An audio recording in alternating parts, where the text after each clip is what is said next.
Amigos televidentes, continuamos con su espacio Cerrando la Noche y como es costumbre en esta ocasión pues vamos a darle participación a los invitados que diariamente desfilan por este espacio. En la noche de hoy vamos a hacer un análisis del discurso del presidente de la República el pasado jueves y sobre todo las observaciones que le hizo el equipo económico del Partido de la Liberación Dominicana o del pasado presidente Danilo Medina al discurso del presidente y la reacción del principal partido de oposición, que es el Partido de la Liberación Dominicana. Para ello vamos a conversar con el economista, el licenciado Juan Ramón Mejía, que además es un analista político financiero.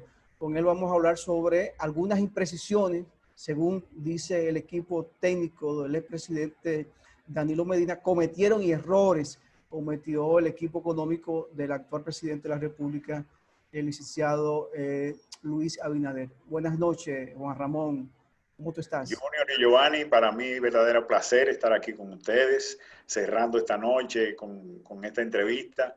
De verdad, encantadísimo de estar aquí y comentar sobre estos discursos y esta polémica que ha surgido en el ambiente político, muy económica, muy técnica, que muchos de la población no la entienden y que yo trataré de allanar, de bajar el tono del léxico para que sea más entendible. Perfecto. Si tú quieres, Juan, nos permite empezar con la reacción del PLD al discurso del presidente Luis Abinader y dejar el discurso del presidente para luego y algunas otras precisiones de carácter económico que tú pudieras pues hacer. ¿Cuál es tu evaluación a ese dossier que ellos pues respondieron al gobierno, donde señala que la pobreza bajó durante el periodo de gobierno del presidente Danilo Medina, donde señala de que fue uno de los momentos más cumbres de la economía, donde se habla de un 6% del crecimiento del Producto Interno Bruto, y donde otras cosas importantes que destaca el PLD, que fueron de las cosas de la bondad que sucedió durante la gestión del presidente Danilo Medina. Pero vamos a escuchar al economista, vamos a escuchar al experto, que seas tú quien, pues, desde tu punto de vista, de tu óptica, refute o simplemente hagas tus precisiones de lo que ellos dijeron y de lo que está haciendo actualmente el presidente de la República. Mira, para hablar de esa respuesta, yo necesito tratar de poner en contexto la economía dominicana y la trayectoria económica y cómo ha venido desarrollándose en los últimos años. Y voy a tratar de ser muy breve. La República Dominicana en los últimos 20 años ha tenido un desarrollo, se han creado una serie de leyes que han incentivado que se genere turismo en toda la República Dominicana, declarando zonas turísticas para que la inversión privada se motive y haga inversiones. Además, ha generado las obras de infraestructura necesarias para que ese turismo pueda desarrollarse y esa gran industria sin chimenea de la República Dominicana pueda crearse. Además, ha hecho una serie de obras de infraestructuras que han generado ahorros en términos de movilidad, esos elevados, ese metro, incluso podemos mencionar el teleférico, ese tipo de obras, ese tipo de inversión, ese tipo de gasto en materia de capital, en materia de obras reproductivas que generan bienestar y generan economía, porque cuando tú te puedes trasladar en 15 minutos de un punto a otro de la ciudad, tú gastas menos gasolina, menos piezas, tienes menos posibilidades de tener un accidente, etcétera. Cuando tú tienes un metro, tú, aunque tengas un carro, probablemente no sales. Si tú vives en Villamella, tú prefieres venir a la ciudad en un metro y desarrollar tus actividades en la ciudad cerca del metro, en ese sentido. Eso es lo que es una visión de un estadista. Cuando un gobierno está gobernando para el presente y para el futuro. El propio Danilo Medina acaba de reconocer el domingo que ellos perdieron la visión de futuro y que se concentraron solamente en el presente. Eso es un simple gobernante. Cuando un simple gobernante solamente gobierna para la actualidad, para el presente, eso tiende a ser derrotista a largo plazo. Obviamente, cuando tú heredas el Estado fruto de un gobierno con una visión de futuro que ha estado haciendo inversiones de capital, inversiones en obras reproductivas, pues tú vas a tener un bienestar por un periodo. Si vemos a Hipólito Mejía, por ejemplo, a Hipólito Mejía la crisis le duró 4 años para que le llegue. Tuvo los primeros 3 años muy buenos. Pues hoy el presidente Danilo Medina heredó un tren en marcha, un país en marcha, en pleno desarrollo, en pleno crecimiento, y pudo llevarlo, pero su inmediatismo y el ego. ¿Por qué yo menciono el ego? Si vemos los números de la economía de Chávez, por ejemplo, Chávez tenía unos números extraordinariamente buenos, pero el ego lo llevó a querer ser un presidente, un Simón Bolívar en América, y comenzó a gastar los dineros de Venezuela en República Dominicana, en Haití, en Cuba, en Argentina, en Bolivia, y en diferentes países, y dejó de invertir en infraestructura, en crear riquezas, en crear otras alternativas productivas en Venezuela. Y hoy Venezuela colapsó. Eso es lo que no podía pasar con una continuidad del gobierno de Danilo Medina, porque el gobierno de Danilo Medina no estaba invirtiendo fuera del país, probablemente, pero esa bonanza solamente se reflejaba en la cúpula del Partido de la Liberación Dominicana. Hoy hereda, a final de su periodo, además, porque ya lo había dicho, para el 2022, él decía que nosotros íbamos a entrar en una crisis de impago, que probablemente nosotros, eso se filtró ese video donde él decía que República Dominicana no necesariamente iba a poder pagar las deudas para el 2022. El próximo gobierno tenía que afrontar eso. Obviamente, la pandemia acelera este proceso y no espera al 22, sino que ya nosotros estamos en un proceso en el que prácticamente es insostenible. Ahora, yo les comento sobre el presupuesto del PRM de Luis Abinader. Si tú tienes una economía familiar donde trabajan 5 personas y una de las 5 se enferma y deja de recibir 100,000 pesos mensuales y tiene que hacer el presupuesto del año que viene, tú vas a agrandar tu presupuesto si tú tienes un ingreso menos. Lo natural es que si nuestro Producto Bruto Interno ha decrecido en un 8.4, pues el presupuesto máximo se mantendría igual. Y lo más importante es que tú con el presupuesto le defines a la población en qué consiste tu política de desarrollo para la República Dominicana. Y este gobierno lo que tomó fue el presupuesto de Danilo Medina y le hizo una proyección de aumento a cada una de las áreas. No ha reclasificado, no ha puesto nuevas prioridades. Son el mismo gasto corriente y apenas un 14, un 15% en gastos en obras reproductivas. Al revés, nosotros tenemos activos productivos como país, como ahora mismo Punta Catalina es un activo productivo con una serie de problemas, pero es un activo productivo. Tenemos Gejaina, que tenemos acciones del 50% y otras generadoras que tenemos acciones, y él está poniendo en su presupuesto que va a vender algunos de esos activos productivos y lo va a vender para gastos corrientes. O sea, va a vender un activo que le genera riqueza al Estado Dominicano, que le genera el 50% de los beneficios y el 28% de impuestos de los beneficios del socio. Eso lo va a vender para gastarlo en ayudas sociales, en salarios, porque propiamente el PLD en el día de hoy demostró que hay aumentos de las nóminas en muchos renglones. Probablemente vienen dados por aumento de salarios, no aumentos de número de empleados, porque ellos están supuestamente cancelando y eliminando.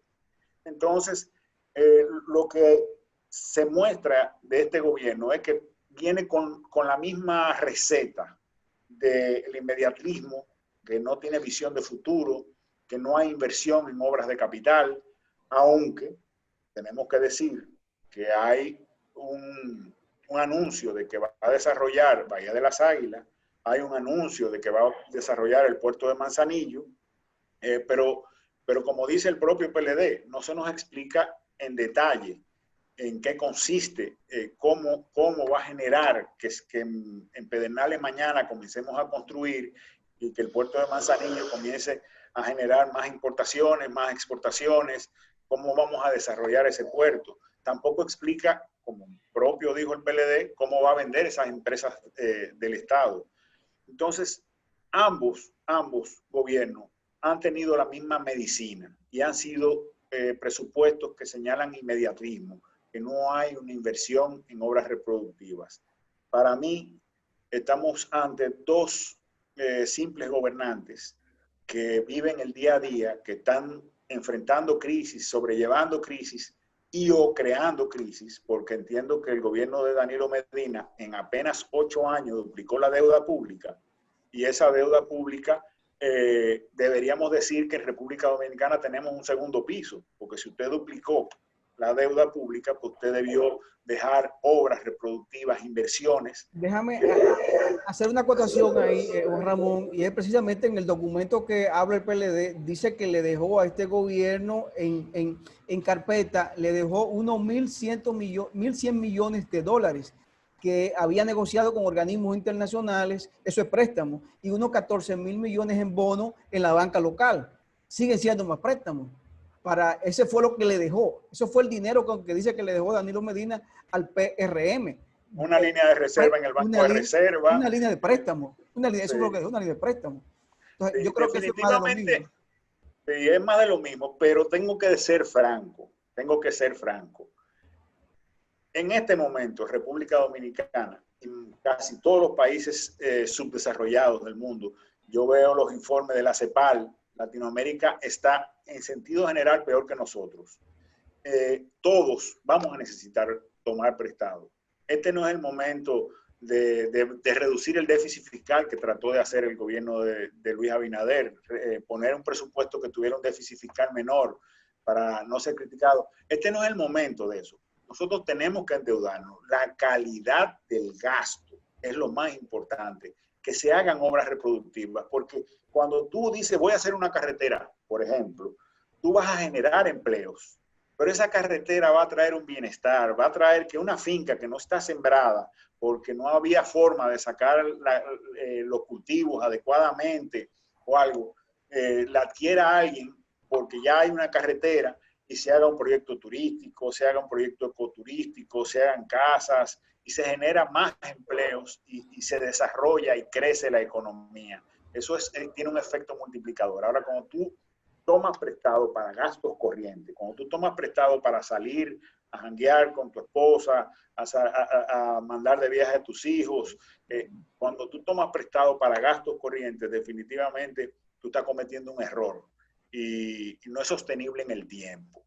Necesariamente el gobierno tiene que dar una señal en el presupuesto en la que se vea una inversión en obras reproductivas. Yo te reitero, Danilo Medina reconoció que en su gobierno perdieron esa visión de futuro, que estaban siendo un simple gobernante que solo vivía el día a día. Y obviamente la poca riqueza que había, dicen la gente del PRM y Luis Abinader que se la estaban cogiendo. Bueno, yo creo que eso es parte de la política local. Así es. Juan, pero me parece que los últimos gobiernos de la República Dominicana, poquito menos, poquito más, han estado operando sobre la base del endeudamiento. Tú hablas de obras de infraestructura que puedan ser autoproductivas, que puedan generarse, cuando hablas de calidad de gasto, que puedan generarse inversiones que retorne lo que se ha aportado. Sin embargo, el mismo discurso que tenía el PRM, que tenía la oposición, que el propio Danilo reconoció cuando era candidato, de que iba a parar ese endeudamiento acelerado que estaba desarrollando el doctor Leonel Fernández. Recordemos también que el doctor Leonel Fernández, en su ejercicio presidencial, endeudó la República Dominicana. Pero bueno, no fue tanto lo que el tiempo le dio. Danilo Medina, que criticó esa política en el 12 cuando llega, lo que hace es que la aumenta de una manera desproporcional. Tomó cualquier cantidad de préstamos. Ya vemos que el gobierno de Luis Abinader, que también criticó mucho el endeudamiento, encuentra una ventana de escape, que es la crisis sanitaria, que ha impactado lógicamente la economía, no solo en República Dominicana, a nivel mundial, casi planetario, porque creo que más de 100 países han sido impactados por Por el eso el COVID. nombre de pandemia. Claro, claro que sí, por la cantidad de países que está afectando.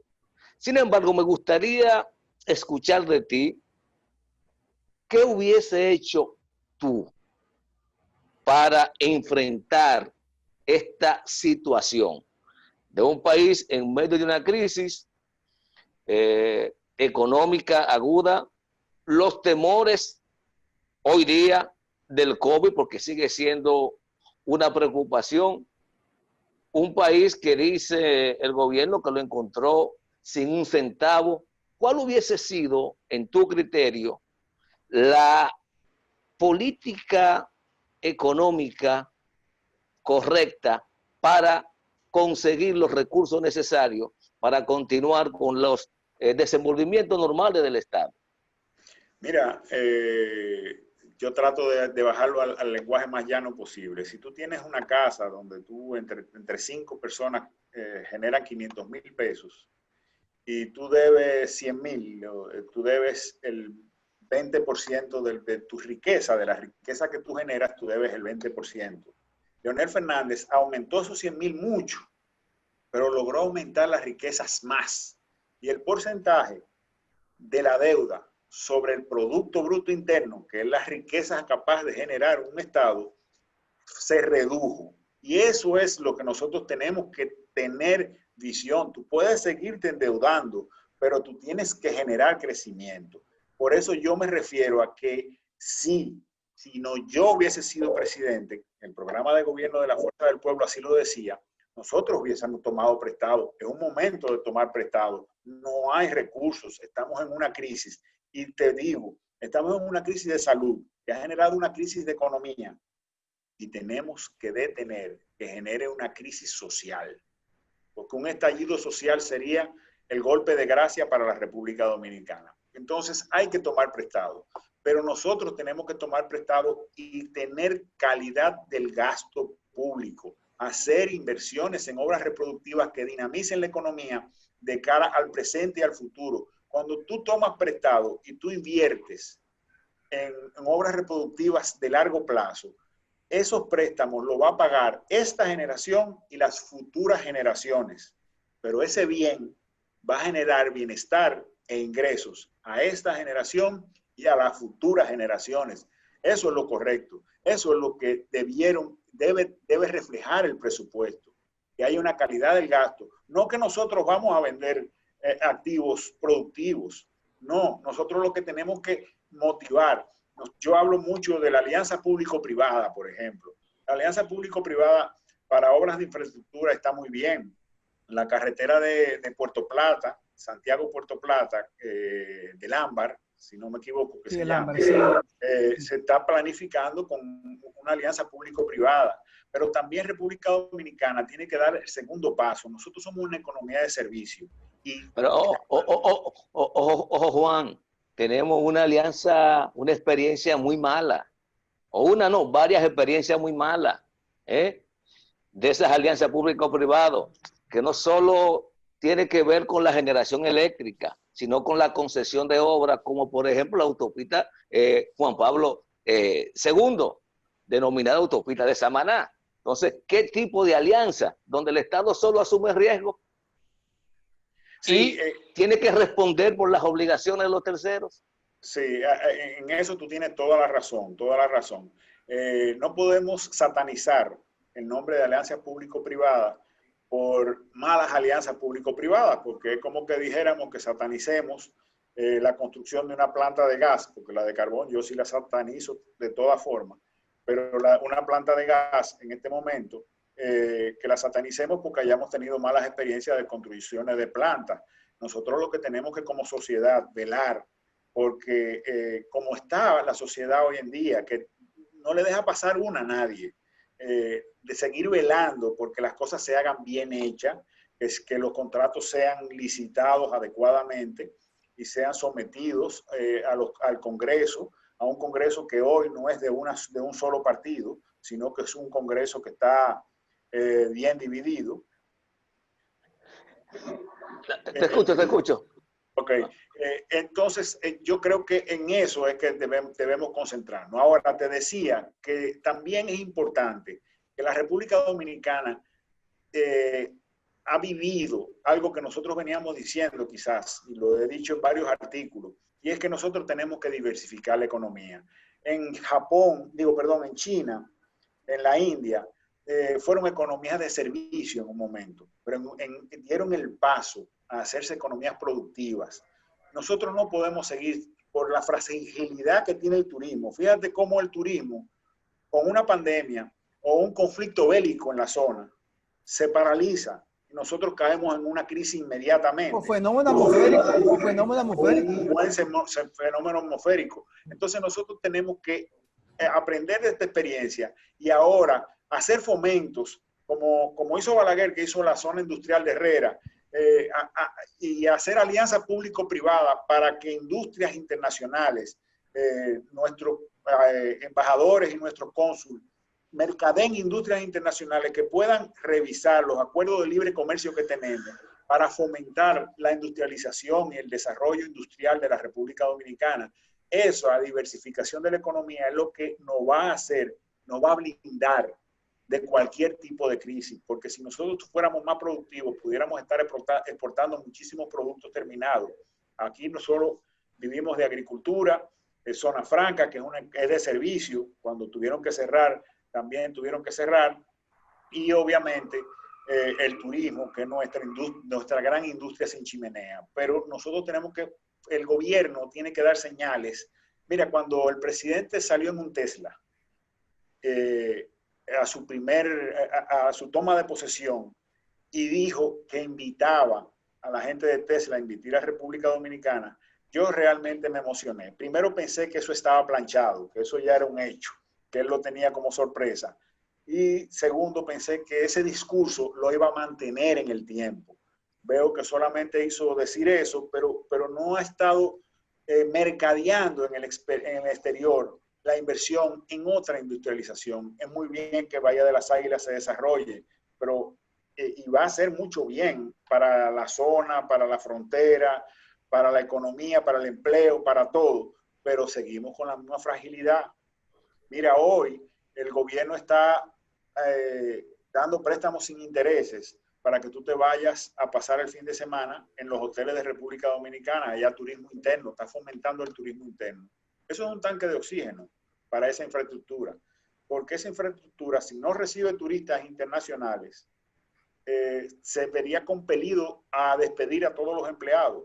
Ellos lo que están haciendo es, bueno, toma turismo interno, vamos a ver cómo tú te mantienes en equilibrio para que te mantengas con los empleados, porque si me despiden los empleados, me das un pasito más a la posible crisis social. Pero no es inteligente esto, Juan Ramón, para ese mercado. ¿No es inteligente esa decisión? Sí, aunque tú señalas, es un tanque de oxígeno, es un momentáneo. Pero si tú estás bajo del agua, lo necesitas. Claro que sí. Entonces, necesariamente sí, es muy inteligente, es una muy buena acción y hay que tratar de seguir fomentando el turismo, pero el turismo volverá a los niveles del 2018. Me refiero a 2018 porque el 19 bajamos un poco. A los niveles del 2018 volverá dentro de mucho tiempo. Hay que hablar de vacunas, hay que hablar, porque una pandemia deja un pánico y cambia las costumbres. La gente que está acostumbrada a viajar todos los años y eso, comienza a perder la costumbre, siente temor del avión, el virus. Nuestra industria turística no tendrá una rápida recuperación, será una recuperación lenta. Con tu permiso, Juan, vamos a ir a una pausa y luego de la pausa vamos a continuar con esta interesante entrevista. Conversamos con Juan Ramón Mejía, economista, experto en política económica financiera. De verdad que es, como él lo dijo al principio de la entrevista, un lenguaje llano, creo que llega a todo el público. Vamos a la pausa y volvemos en breve.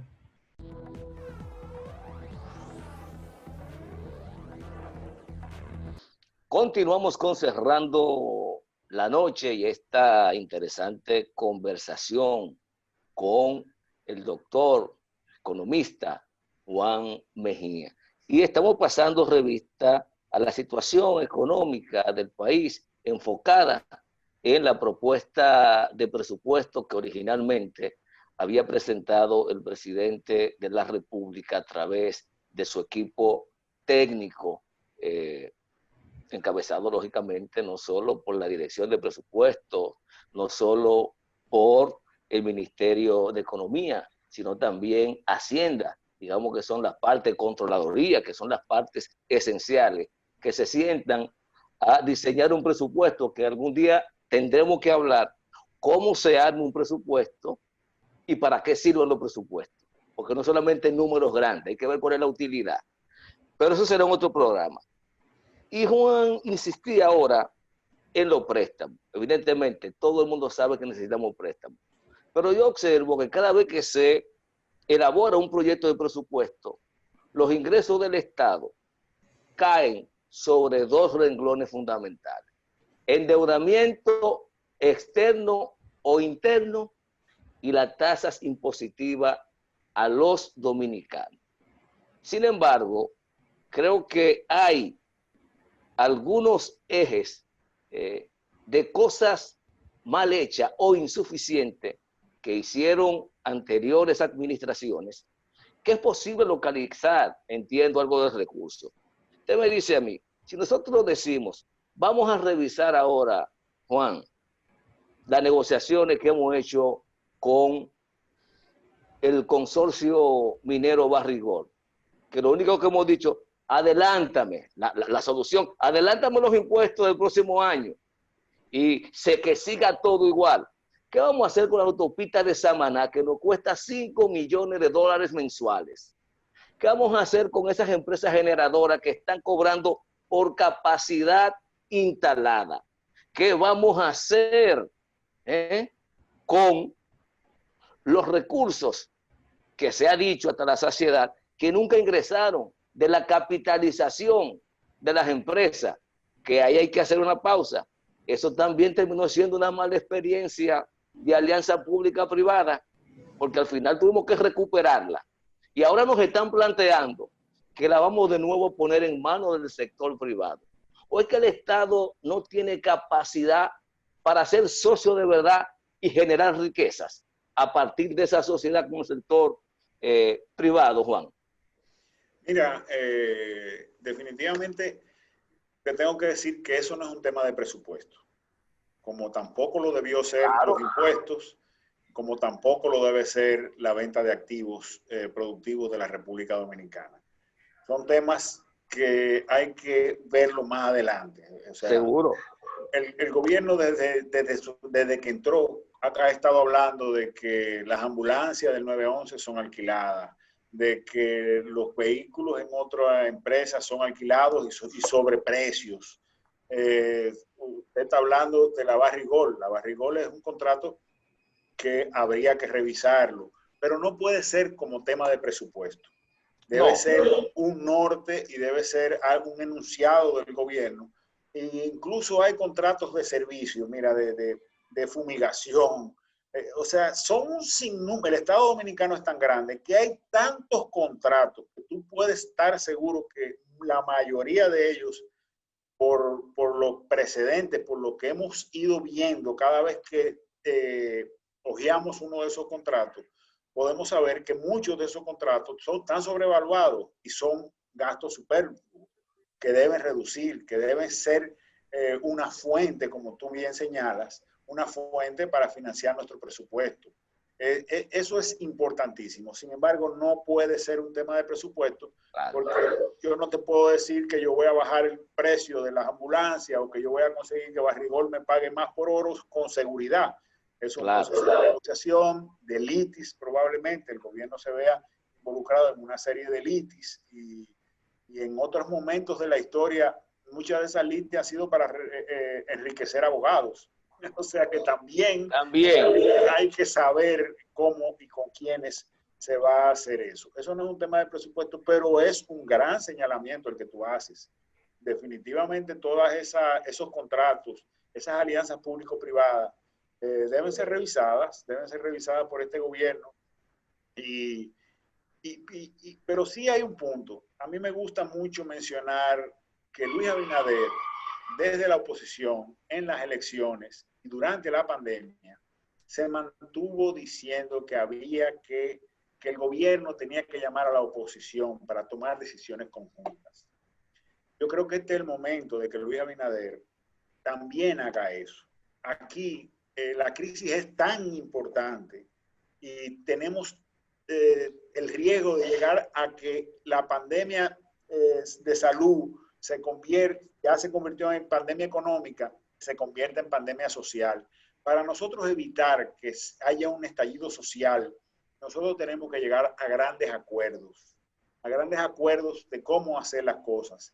Y tiene que participar la oposición. ¿Por qué tiene que participar la oposición? Porque de esa forma tú lo haces compromisario. Tú dices, bueno, tú eres cómplice de esta decisión que hemos tomado. Tú no me puedes atacar porque tú y yo estamos llegando juntos a esta decisión y vamos a hacer esto juntos. Tus legisladores van a apoyar esta iniciativa y vamos a hacer las cosas. El pacto fiscal, que es una de las fuentes que tú mencionaste y que indudablemente es una de las fuentes de ingreso. El pacto fiscal, ya sea bajándolo, como dice Luis Abinader, los impuestos, pero nosotros tenemos que hacernos mejores recaudadores.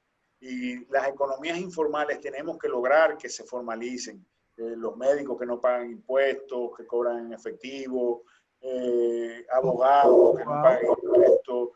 Hay un sinnúmero de profesionales y de chiriperos y cosas que si se les facilita, se les da facilidad, pudieran acceder a pagar impuestos. Y eso pudiera generar más ingresos para la República Dominicana. También esas instituciones, que por cierto, el gobierno, el PLD decía que por qué está OISOE, por qué están todas esas empresas con 1,000 y pico de millones de pesos, si van a ser eliminadas. Ellas van a ser eliminadas, pero no van a ser eliminadas el día 1 de enero. Van a ser eliminadas en un periodo de tiempo. Y probablemente, si el dinero que está gastando es necesario, no me consta, entonces cuando se fusione con otra empresa, necesitará de esa fuente de gasto, de esos recursos, esa nueva empresa. Aunque se pueda reducir en parte, pero definitivamente van a necesitar recursos. Eso que tú dices es muy atinado. Hay que revisar todos y cada uno de los contratos. Cada ministro, cada director tiene que abocarse a revisar en sus oficinas los contratos. Y todo eso no mencionó que el alquiler del edificio, por ejemplo. Ese es un contrato que hay que revisarlo. Y todo eso, yo dejó el tema, o sea que parece que le satisfizo la explicación que le dieron, pero todo eso son cosas que hay que revisar. Yo oí lo de las ambulancias y lo de la ambulancia fue un escándalo de 2 días. Se cayó. ¿Qué pasó? O sea, ¿le dieron participación a alguien o estaban bien o lo están revisando? Eso hay que darle, el pueblo tiene que darle seguimiento a eso. Nosotros tenemos que darle seguimiento a la oposición, haciendo una oposición constructiva y propositiva, como ha dicho el presidente Fernández. Debemos estar continuamente detrás de esas cosas, de esas iniciativas como la que tú acabas de mencionar. Eso es muy importante para la economía. Juan, yo soy de criterio, y en esto no coincido con mucha gente. Yo no creo en el Estado solo regulador. Yo creo en un Estado garante de derechos. Y para un Estado garantizar derechos, no basta con recaudar, tiene que crear riqueza. Sea alianza pública o privada, o sea por iniciativa propia. Pero tiene que crear riqueza porque no hay forma de que pueda cumplir con su rol social. A propósito de esa reflexión, y tomando en cuenta que se han planteado un proceso de reingeniería de empresas, pero que van tendente a ser eliminadas. Y yo pregunto, ¿por qué hay que cerrar el CEA? Si el CEA tiene uno de los activos más preciados en la humanidad, que son los terrenos, que es lo que le queda. ¿Pudiera el CEA convertirse en un gran consorcio agroindustrial, aunque no se dedique a la caña, y generar riqueza para el Estado? ¿Eso es descabellado? ¿Eso es imposible? ¿O hay que cerrarlo solo? Yo sugerí en un momento, en una reunión privada, que el Consejo Estatal del Azúcar, que no tiene ni un gramo de azúcar, debería convertirse en el Consejo Estatal de la Producción Agropecuaria. Y junto con agricultura. Con eso, hacer alianzas público-privadas, pero no con los ricos necesariamente. Claro. Puedes hacerlo con los campesinos. Mira, estas tierras son mías. Estas tierras seguirán siendo mías, pero yo te la voy a proporcionar mientras tú mantengas la tierra produciendo. Un contrato si de uso para para de producir producción. un día, usted sale de esa tierra. En Francia, por ejemplo, si tú tienes una propiedad tuya, y tú tienes ganadería en esa propiedad, y tu hijo estudia Derecho y el otro estudia Medicina, y se van los dos para las ciudades, las grandes metrópolis, cuando tú te mueres, a tus hijos le compran esa propiedad y se la venden financiada a alguien que haya estudiado algo del sector agropecuario y que les vaya a mantener la producción. Porque ¿qué ha pasado en República Dominicana? Grandes extensiones de tierra públicas y privadas que eran productivas por tu papá, por mi papá o por mis abuelos. Cuando nosotros las heredamos, yo soy economista, estoy en la ciudad, tengo carro, trabajo con aire, no quiero ir a la finca, y esa finca se va dejando de producir y se hacen en terrenos improductivos. Fíjate que yo cada vez que toco es producir.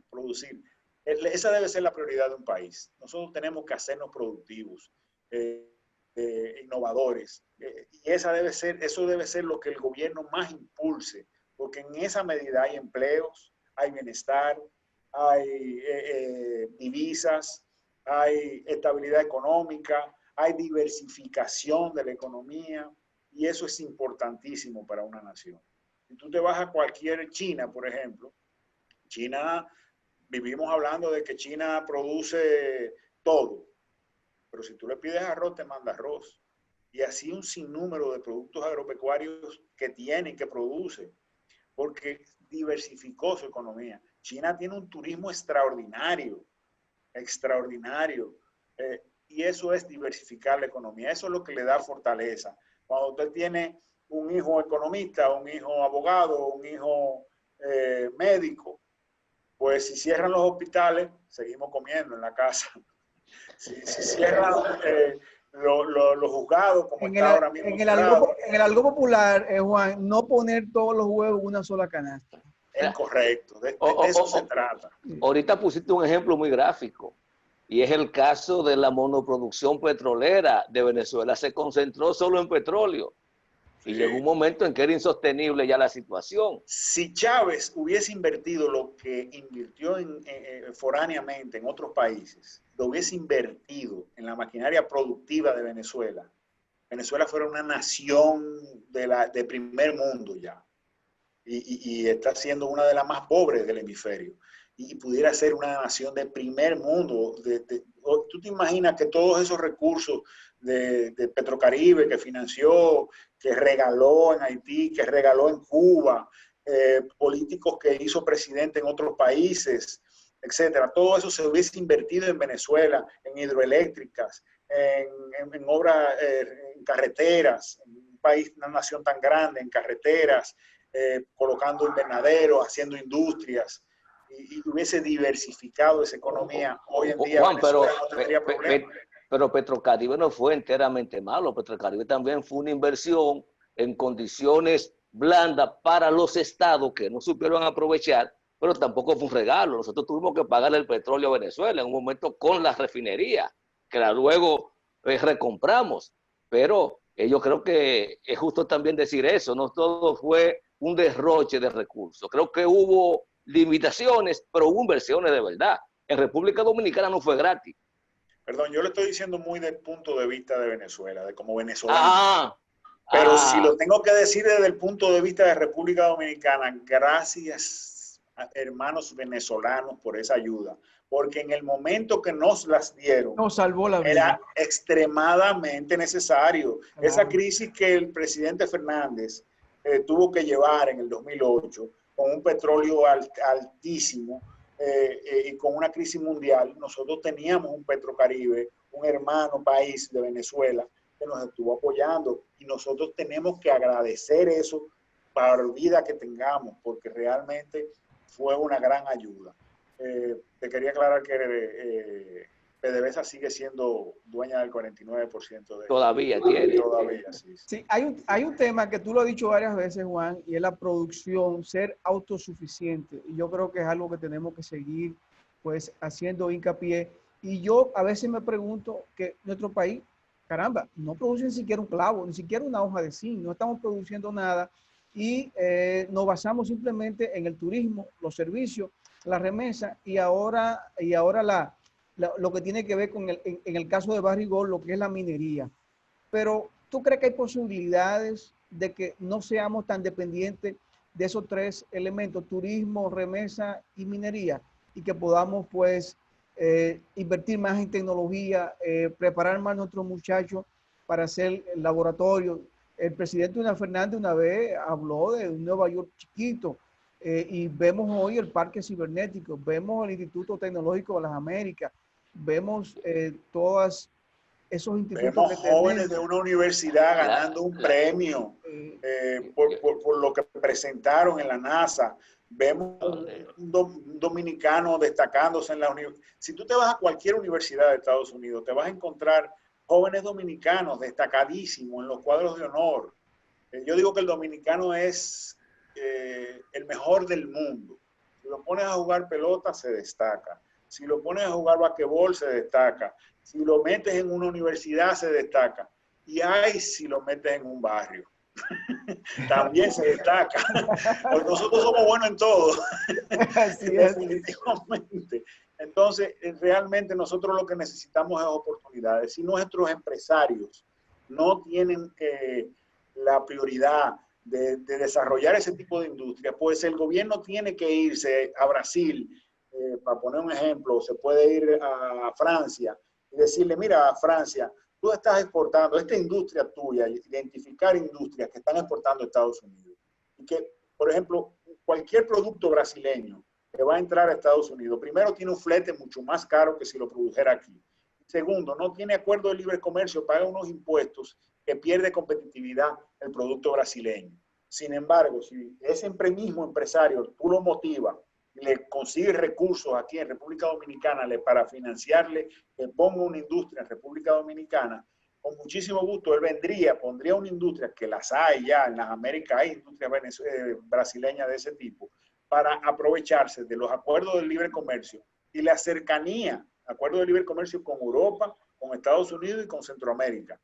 Y además la cercanía de esos mercados, porque nosotros estamos más cerca, mucho más cerca que Brasil y Europa para exportar. Y viceversa, los europeos tienen un mercado que es el brasileño, que es inmenso. Nosotros estamos más cerca de Brasil que lo que están ellos. Invertir en República Dominicana para venderle a Chile, a Argentina, a Brasil, es inteligente, es adecuado. Yo estoy seguro que si nuestros embajadores y cónsules comienzan a hacer estudios de mercado y se hacen mercadólogos y mercadean su nación y mercadean las ventajas comparativas que tiene República Dominicana y dejan de ser sencillamente asalariados y compañeros que se les ayudó, yo estoy seguro que nosotros podemos lograr que la República Dominicana despierte y que la República Dominicana crezca y se industrialice. Mira, Balaguer generó una política de sustitución de importaciones en un tiempo X. Estamos importando demasiado y vamos a hacer industrias que sustituyan la importación. Hoy en día con los acuerdos de libre comercio no es válido eso. Nosotros no podemos hacer un acuerdo de sustitución de importaciones donde le ponemos impuestos a lo que importamos y le quitamos impuestos a lo que produjimos. Nosotros, además, cualquier industria para un mercado de 10 millones de personas, hoy en día es una industria pequeña. Sí, muy pequeña. Son industrias, todas las maquinarias y todo lo que se vende son para grandes industrias. Y cuando tú vienes aquí a la República Dominicana, dice 10, puedes decir 20 si tú incluyes Haití, pero después te vas al poder adquisitivo. El poder adquisitivo es tan bajo que realmente tú cuentas con 3, 4 millones de dominicanos que pueden consumir cualquier producto. Entonces el mercado es muy pequeño. Aquí todo lo que se haga tiene que pensarse en exportación.